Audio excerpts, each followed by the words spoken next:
فرماتے میں نے دعا مانگنے کا طریقہ اپنی بیوی سے سیکھا۔ حضرت وہ کس طرح؟ فرمانے لگے میری بیوی نے نا مجھے کوئی کام بتایا، کچھ پیسوں کی ضرورت کے لیے کہا، تو میں نے اسے کہا کہ بھئی ابھی میرے پاس نہیں ہے، کچھ دنوں میں آتے ہیں تو میں دے دوں گا۔ عورتوں کی عادت ہوتی ہے وہ بار بار یاد کراتی ہیں۔ 2-4 دنوں کے بعد پھر اس نے کہا حضرت وہ میں نے کہا تھا کچھ پیسے، میں نے اسے کہا کہ ابھی میرے پاس نہیں ہے، کچھ دنوں میں ملتے ہیں تو میں تمہیں دے دوں گا۔ اس نے کچھ دنوں کے بعد پھر کہا حضور وہ میں نے کچھ پیسے کہے تھے۔ فرماتے میں نے ڈانٹ دیا، میں نے کہا کہ کیا تو روز مجھے شرمندہ کرتی ہے، کہا نا میرے پاس نہیں ہے، ہوں گے تو دے دوں گا، تو روز یاد کراتی ہے۔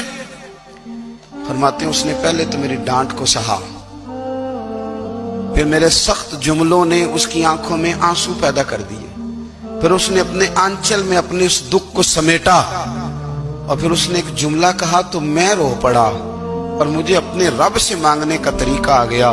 مجھے کہنے لگی حضرت جی آپ نے ڈانٹ دیا، میں نے سہ لیا، پر آپ ہی میرے شوہر ہیں، بتائیں نا آپ سے نہ کہوں تو میں کس سے جا کے کہوں۔ فرماتے ہیں میں رو پڑا، اور میں کھل کے رویا، اور میں تڑپ کے رویا، اور پھر میری سسکیاں بند گئیں۔ تو مجھے کہنے لگی آپ کو کیا ہوا؟ میں نے کہا مجھے بھی دعا مانگنی آ گئی ہے، جب میں اسے کہوں گا نا اللہ تو ہی میرا رب ہے، میں تجھ سے نہ کہوں تو میں کس سے جا کے کہوں؟ میں کیوں کسی بندے سے سوال کروں؟ میں کیوں کسی دنیا دار سے کہوں؟ میں تیرے بندوں کا، نیک بندوں کا وسیلہ لے کے، تیرے محبوب کی غلامی لے کے تیری بارگاہ میں آیا، تجھ سے نہ مانگوں تو کس سے مانگوں؟